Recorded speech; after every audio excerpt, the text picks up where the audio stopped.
a complete and total embarrassing mess. That's the reality that we're dealing with right now.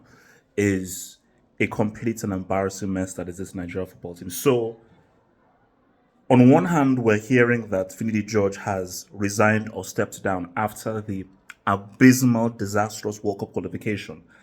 And now we have another story where Osimhen has now done a live, which he says Finidi George has not been lying upon him. Because Finidi George came out and say, I can't beg Osimhen to play for the Nigerian national team. And Osimhen's been like, wait a minute, I was injured. And even though I was injured, I actually offered to be in the camp with my guys. So, first off, if it is true that Finidi George was actually lying and didn't tell the whole truth and was trying to scapegoat Osimhen, Finidi George, that's trash.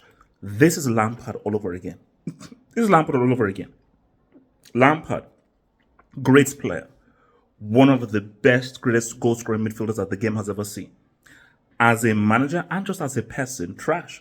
Look at how he handled Liga. Look at how he handled the team. His communication skills, relationship skills, garbage. And as a manager, horrendous. And I was listening from Finidi George, UCL winner with Ajax in the 90s, one of the best wingers of his generation.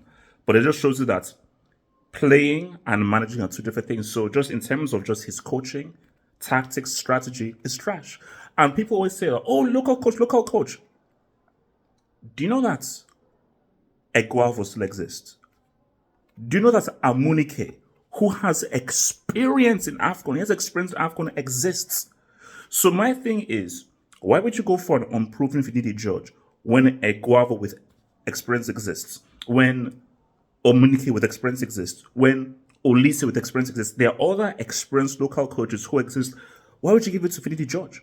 Now, the notion is, because he was on the coaching staff with Pesero. So maybe they're like, oh, Pesero got to the final. Let's just continue everything. But no, Pesero's tactics and his managing is different from what Finidi George will be doing.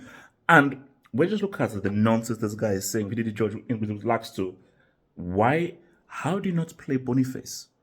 This is a guy who just won the Bundesliga with Leverkusen as one of the best strikers in Europe. So how do you now say that? How do you not pick him ahead of Onachu, Murphy, or any of these guys when he literally is statistically the best striker that we have in Osimhen's absence? So, and when you just say his explanation, you could just say that this guy just doesn't know what he's doing. And you have to separate the player from the manager. But now, we're in a situation, because people always say that, oh, local coach. You can't just judge everything on what this guy's doing. Guys, are we not going to forget that Stephen Nkechi led us to an AFCON? Scratch that. Are we going to forget that a foreign manager was the manager of Ivory Coast and they almost got grouped? They brought in a guy who played on the 06 team, local guy, Ivorian, and they went ahead and won the AFCON and they were easily the best team of the tournament once he now took over. So, local coaches work. But you actually have to get good local coaches, not brick local coaches. There's a difference there. Good, not bricks. So just looking at where we are, because Nigeria have to win every single game. We will be here. If there's a scenario where Nigeria don't win a single game, if there's a scenario where Nigeria don't qualify for a 48-team World Cup, we will be here for that dimension to hang out. We will be here. But sad, very, very sad, and sad, disgraceful, and embarrassing that a country of 200 million that produces oil with the kind of resources they have, your national team is such a mess where Alexi Iwobi is your best playmaker. That's a disgrace.